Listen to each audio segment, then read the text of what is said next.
Personnellement, je ne pense pas qu'il faut que les chevaux soient ferrés ou au contraire qu'ils soient pieds nus. Je pense qu'il faut que les chevaux soient confortables. Nous nous accordons tous à dire que chaque cheval est différent quant aux soins, l'alimentation, les préférences avec ses congénères, le choix du mors, le choix de la selle, la taille, le poids, l'entraînement. Mais pour cela, pour cette question, pour ce débat entre ferrés ou pieds nus, si on écoute certains, malheureusement un petit peu extrémistes, il faudrait que, ou ils pensent en tout cas, que tous les chevaux sont forcément bien ferrés, ou au contraire que tous les chevaux sont forcément bien pieds nus. Si cela souligne qu'une seule chose, c'est bien leur ignorance de l'équitation, du cheval en tant qu'individu, qui est soulignée par cette position extrémiste dans un cas comme dans l'autre. Alors bien entendu, il ne faut pas oublier que naturellement, les chevaux naissent sans fer. Ça, c'est une évidence. Pour autant, il ne faut pas oublier non plus que l'invention de la maréchalerie et du fait de ferrer les chevaux a été une des plus grandes avancées de notre civilisation. Ça nous a permis une utilisation, même si je n'aime pas ce terme-là, c'est malgré tout le terme le plus adapté. Ça nous a permis à l'époque une utilisation du cheval sur des distances beaucoup plus longues sans prendre le risque de les blesser. C'est quand même bien là aussi le rôle premier quand on cherche à ferrer un cheval, c'est pour protéger sa corne, pour protéger son pied, notamment de l'usure. Alors quand on me demande mon avis, s'il faut laisser les chevaux pieds nus ou si au contraire il faut les ferrer, je n'ai aucun conseil.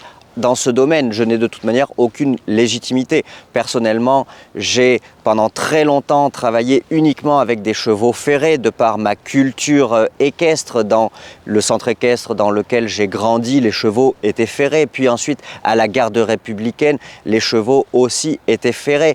Mais c'est vrai que depuis quelque temps, et notamment dans le sport de haut niveau, on voit de plus en plus de chevaux très performants pieds nus. Donc c'est vrai qu'à un moment donné, la question se pose, les interrogations arrivent. Et puis ma curiosité m'a poussé à aller un petit peu plus loin, à me renseigner, à essayer de me former pour comprendre quels étaient les avantages, quels étaient les inconvénients, si réellement ça apportait un plus. Jusqu'au jour où j'ai essayé moi-même avec mon cheval de tête Unisio, qui aujourd'hui est un cheval qui est referré devant pour plus de confort, mais pour autant qui reste déferré derrière parce que ça lui convient tout à fait. Donc finalement, j'ai des chevaux qui sont ferrés des quatre, j'ai des chevaux qui sont pieds nus des quatre, et notamment Unisio qui lui a décidé de couper un petit peu la poire en deux. Le seul conseil que je peux vous donner dans ce domaine-là, c'est de vous rapprocher et de faire confiance aux professionnels,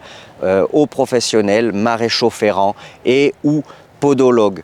Pour autant, fuir systématiquement les maréchaux ferrants qui vous diront que quoi qu'il arrive, il faut ferrer un cheval parce qu'ils ne sont pas ouverts d'esprit, ou les podologues qui critiqueront la maréchalerie en vous expliquant que bien entendu, tous les chevaux seraient mieux pieds nus.